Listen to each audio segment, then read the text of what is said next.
Good. What am I saying? What's happening?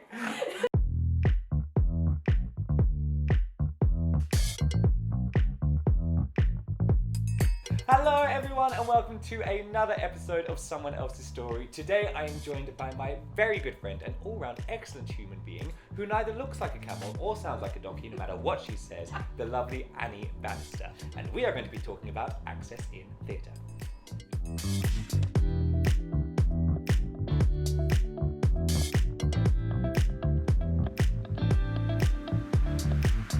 Annie, welcome. How are you doing? I'm fine. It's so good to see Good you. to see you. Thank you for schlepping all the way down from Leicester. My day out, darling. My day out. We love London. So, Annie, tell the lovely people watching where we met. We met originally 4 years ago. Yeah. Yeah, 4 years Maybe ago. three. Maybe. In No, 4 years. So something like 4 years ago. flies by when you're having fun. It really does. It really does. In Loughborough, Yep. in glorious Charnwood, where I was working with Loughborough Town Hall, and so were you. Yes. Except you were more dressed up than I I was. was. My costume was not much better. Just a little bit more. I can't frivolous. remember what were you that first year. That Was that Robin Hood? Or No, was that was Beauty and the Beast. Oh, I was you were the dad. Belle's Well, dad yes, to you were a girl Belle's who dad. was just 2 years younger than me. That was nice and humbling, but I look old and it's fine. It's all good. Yes, and you came in And I came in and did my usual sort of flounce in with the people. And it was like, oh my god, got all these scary actors. No. Again. I loved it. I was like, who's she? She's fun. I'm a big fan. I think it's because I laugh my way through things. It's only because I come in and it's like, oh my god, here are all these professionals who people are paying to see, and it's like, what can I tell them? They will know it all already. No, but you're a professional. So the official title you're given by Loughborough is Access and Inclusion Consultant. Access Inclusion. Yes. What that looked like to me was this lovely lady who's coming in to coach us on how to provide a relaxed performance. So now, for people at home, wherever you're watching this, who don't know what a relaxed performance is, and I'm looking to you to try and help me define this, it's creating an environment that... Yes, it's creating a safe environment for people who are not neurotypical, who are neurodiverse, or learning disabled, or who have just other needs that they want a more laid-back atmosphere. Yeah. They don't want to sit in a dark theatre where you can't rustle your sweet papers Yeah. and can't get up and dance or say anything. And they also don't want things like loud bangs, loud flashes, anything that might trigger either fear or, more importantly, epilepsy. Yeah. Really, really important. What we just want, you want it to be like the theatre in your own front room. Yeah. That's what we're really aiming for. Yeah. A totally safe environment where people can actually just really enjoy being there without anyone staring at them or pointing at them or saying control your children. Yeah. You know, that's what a relaxed performance is. And a big thing for me was that expands, we're not just talking about the auditorium and the show itself, that expands into we turn off the hand dryers in the toilets do. because that can be We a bit do. triggering for some people. Yeah. There's space for people who Yeah. just need to go out and take a minute, and Yeah. that's all well. There are sensory toys, and they have a relaxed performance guide sent to them beforehand, which just has pictures of everyone, explains what's going on. It comes from, my thing about this relaxed performance guide became quite important many years ago when I first thought about this, when I took my then quite young son, who has extreme needs, to see Oliver in London. Yeah. And he screamed quite often. There's one bit where Fagin threw a teddy bear into the fire, and Thomas got up and screamed, "No!" That was too much for Tom. And the entire theatre stopped. That Thomas had screamed, "No!" Right. And things like that, you know. Also, people don't always understand in Oliver that Nancy actually gets up at the end and does a curtain call. Yeah. And it's things like that with relaxed performers. You actually want to explain through the paperwork that these are just actors. This is what they look like. This is them in costume. Yeah. And this is a basic outline of the story. So there were no big surprises. Yeah. I mean, some of us like going to the theatre and being surprised. We like learning the story. Other people don't. They actually need to know. They need what's called a social story first to explain what's going to happen, and they enjoy it on a different level for different reasons. But still enjoyment, and that's the name of the game. How did you get into being a theatre access person and doing. I don't like to give you a specific title because your title changes depending on. It changes. You are freelance depending on where you're exactly. working. And I work for a number of different theatres and also art centres and increasingly cinemas as well. So it's across the board. I got into it when I first thought about it, like I said, so many years ago, 18, 19 years ago, because of my son. Because he was brought up, he was born in a trunk, you know, he's my son, he first went to the theatre aged about 6 weeks. Yeah. It was like, if I'm going, you're coming. I mean, I'm not going to pay for babysitting, No. you're coming.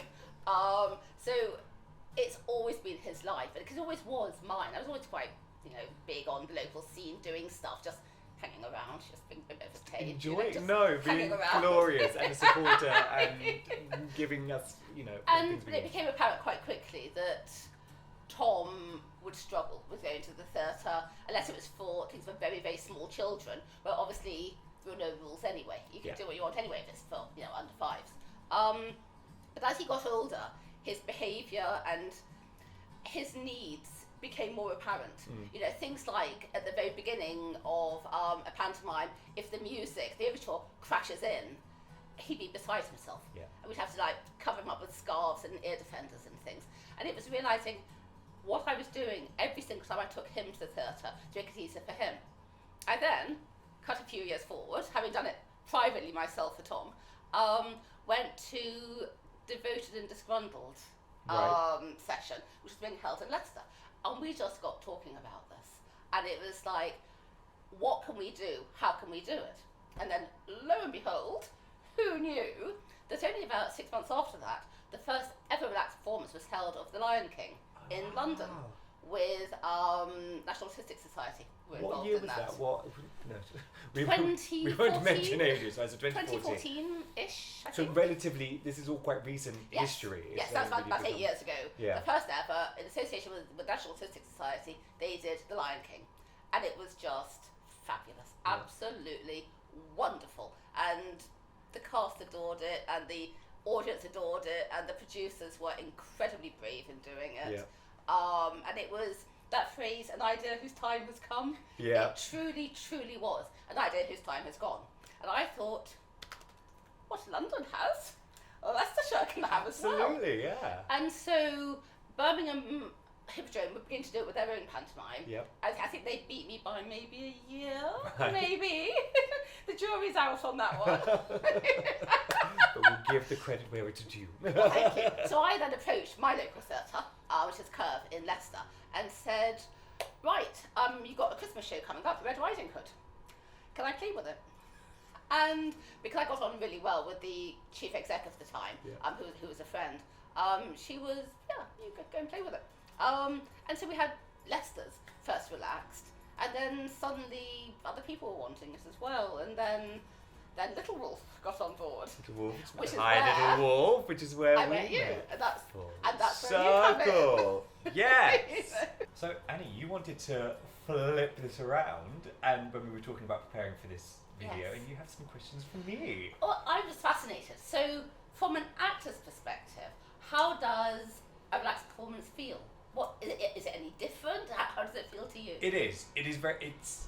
When I say very different, in essence, you're still telling the same story. You're still doing the same blocking. You're still doing the same choreography. So it doesn't actually physically change what I do.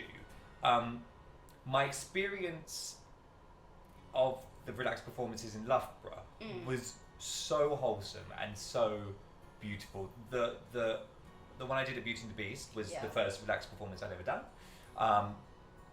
And just the fact there was space for everyone there. And then I remember the finale that year was This Is Me, as it was in pantos across the country.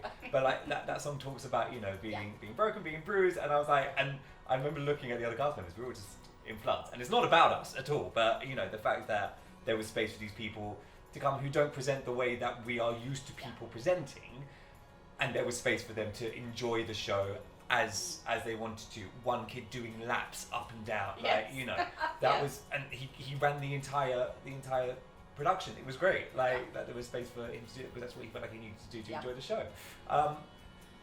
I try and, in terms of my actual performance, I try and be a bit more careful. So particularly the following year, I was the villain and was very shouty for most of the shows, but and I know that they brought the mic levels down, but also Yes.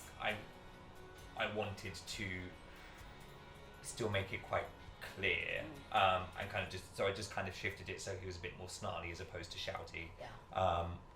But it's great. It's a really gorgeous experience, and you know, theatre is to be enjoyed by everyone, and I kind of feel that as well. You know, in particularly on tour at the moment, it's the matinee performances where, for various reasons, those with additional needs feel most welcome and where they tend to come to. And I mean, personally, I have no problem with you calling out in the middle of a scene. Like, you know, if that's what you need to do. There was a gorgeous child in. All the venues feel the same. I want to say it was Plymouth. I think it was Plymouth, who was openly responding to everything that's going on, and it felt a little bit panto. But I was like, "You're making some really good points," right? And it was really lovely. The only time that shifted was then because it wasn't a set relaxed performance. There's a moment, spoiler, where some of the parents still go into the audience. Yes. And I think front of house just had to figure out where that child was going to go, so that child was safe, not for any other reason. And so they weren't shocked that all of a sudden this man in a fabulous wig is standing right behind them. So, yeah. Yeah, I think that's a good point. And I've certainly seen in relaxed pantos kids trying to climb onto the stage. Right. Which, if you know they're likely to, it can be managed well. But yes, there is always the safety aspect of that, and just it's this thing about being one step ahead all the time. Yeah. Yes. So, have you done any dementia-friendly performances? Not specifically. One of my first jobs, I don't know if I told you about this, one of my first Christmas jobs ever was a tour around the old people's homes of South Wales and Cornwall. I wouldn't, and this isn't a criticism on that company, I wouldn't say that was specifically a dementia-friendly show. We just went into some old people's homes that had a lot of people with dementia or needs in that sense. I wonder if there is more we could have done to make the show more accessible to them. But it was probably like my first experience of, you know, we would sing and we were encouraged in the blocking of that show to go around and interact with people and that kind of stuff. Yeah. And sometimes, you know, they'd hold a hand, they'd grip a hand, and you're like, well, I'm staying here for the rest of this Christmas tune. And that always got quite a nice response, even if it was just in that moment. Yeah. In the same breath, sometimes we were sworn at, sometimes we were spat at, sometimes people were shouting abuse at us the entire show. But I think I was really lucky that the person I was paired with, we could kind of take that in our stride, and we knew it wasn't personal, and that was just what they needed to do in that moment. So yes, it wasn't an official dementia-friendly show, but I think we went into that territory. Interesting, and you're quite right. It wouldn't be personal, absolutely not. And you've been to children's hospices as well, haven't you? Yes, we did visits with Were you performing there, or just going along to say hi? And we did. I think the second year was more of a performance situation. That they were kind of all gathered in the canteen, and we were there. And the previous year, it had been a bit more going around and visiting people, and they were fascinated with costumes and like the textures and that kind of stuff. And that was really nice. But also talking to.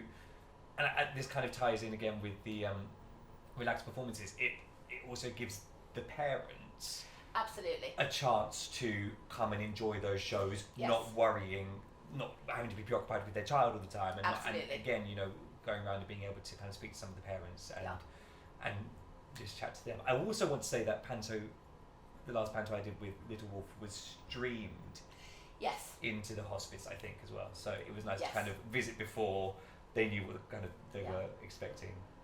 And that's increasingly being a thing, streaming them into hospices, children's hospitals, old people's homes, absolutely. Streaming has got to be the way forward, and now we've learned so much more about it during lockdown. It's like, why wouldn't you? This is a recurring conversation I'm seeing definitely on social media, that to a degree, unfortunately, some of that has been lost, some of that we've forgotten about. I pray that we kind of find it again.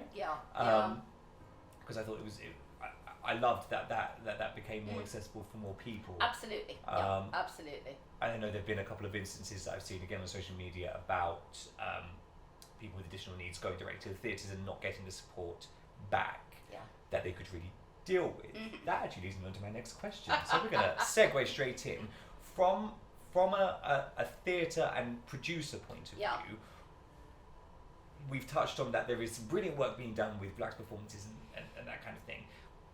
Where do you see gaps? Where do you see room where we could go further? Is it a question of more relaxed performances, or is it a question of regular performances having more facilities? I would like to see both, because I am always going to be greedy about this. I'd like to see both. I think I'd like therapists to publicise them more, which they don't. And I think I'd like them to actually, maybe at a season launch, explain what hearing impaired performance is about, what a touch tour for visually impaired people is, what a relaxed performance is. You see these phrases in the brochure, and I don't think people always know what they are or how to access them. And I would love theatres to just publicise it better by actually explaining, this is what we're doing, this is why we're doing it. Yes, this is for this particular group of people, but anyone can come. They are open to everyone. I'd like that a lot. Yeah. Producers, I'd like them to stop being so precious. Yeah. I understand that they have a beautifully written product that they want. Sometimes. I didn't say that. that they've worked on, in terms of panto, let's say, all year, or if it's one of the big West End shows they've worked on for maybe many years, getting the funding in and all that. I totally understand that. But please, just sometimes relax it a bit. You know, West End shows which we're being told can't have relaxed performances because it would ruin the illusion. Does it matter? Yeah. You know, in the same way as I'm saying with your relaxed performance guide, you're telling the story. That's not ruining the illusion. That's actually making it accessible for people who need to know ahead of time what's happening. Yeah. And if your show is based on bangs, crashes and flashing of light, fantastic 95% of the time, but do be aware you are not ruining anyone's illusion. To maybe 5% of the time, lower the bangs, lower the crashes and stop the flashing lights. Yeah. You know. No, absolutely. Just, you know. Annie, thank you so much for coming and giving us like a whirlwind tour of the world of access arrangements in theatre. Just to round up and kind of send us out on hopefully a helpful note, for people who have additional needs or who want to know more about access arrangements in theatre, what would you say their way in is, either talking to their local theatres or West End theatres? West End theatres can be more tricky. You know, your local theatre is the easiest way to get in. I'm not saying don't go to West End theatres, but it is that bit more difficult.